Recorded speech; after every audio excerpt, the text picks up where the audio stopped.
তখন কিন্তু ও ধরানি বান্ধব ও ধরা এটা এখন জোরটা হয়ে গেছে ও ধরা কারণ বান্ধব। তা মাইছে পানি লেছে আগে ফেটো বিছরালে অন্তে পানি পানি নিলে লে শেষ খাইতা হয়। খাইতা এখন এটা উৎসা আছিল এটা উৎসা এটা তো বারো মাস পানি থাকেনি ওলা না এটা মেঘ দিলে থাকে বা মেঘলে বহুত দিন দিও পানি থাকে। থাকে বহুত দিন থাকে এই পানি লিক ও এটা জায়গা উচ্চা আছিল কিন্তু এই সাগরে জায়গাটা থাকলে হইলো না। আপনারা সবে চিনুন শাহ শরফুদ্দিন রহমতুল্লাহি আলাইহির মাজারের পাশে একটা যে পাথর রয়েছে এই যে পাথরটা ওই দরকার আমরা ছোটবেলা থাকতে এই পাথর থেকে পানি খাইতাম পানি খাইলে অনেকের পেটও বেদনা করলে পেটের বেদনা করলে এই পানিটা খাওয়া মাত্র পেটের বেদনাটা কমে যেত এবং ফেরত তাপ ফুটিলে হইতা গিয়ে পানিটা আনিলাও ডেরির পানি আনলাও পেটের তাপ কমে যাইব ইলা নাছিল আমরা শাহ শরফুদ্দিন এখনো আলহামদুলিল্লাহ আছে অনেকে আমরা শাহ শরফুদ্দিনের সুনাম শুনলে তার তান কইবা না ঠিক আছে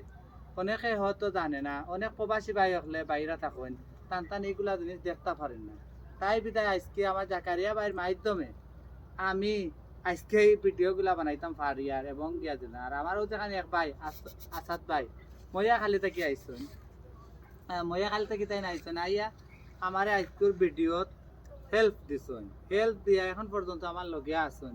বিচারা আসলে খুব ভালো লাগে কারণ অহংকার নাই ভিতরে এক কথায় মাটির মানুষ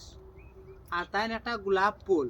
যেলা গোলাপ ফুল গিয়ে যে মানে গাছও ধরে আলে ফুটিয়ে আলে একটা সুন্দর লাগে সেম টাইম আমরা খাতায় এলে বোঝা আর গিয়ে যে প্রথমে আমি বুঝছি না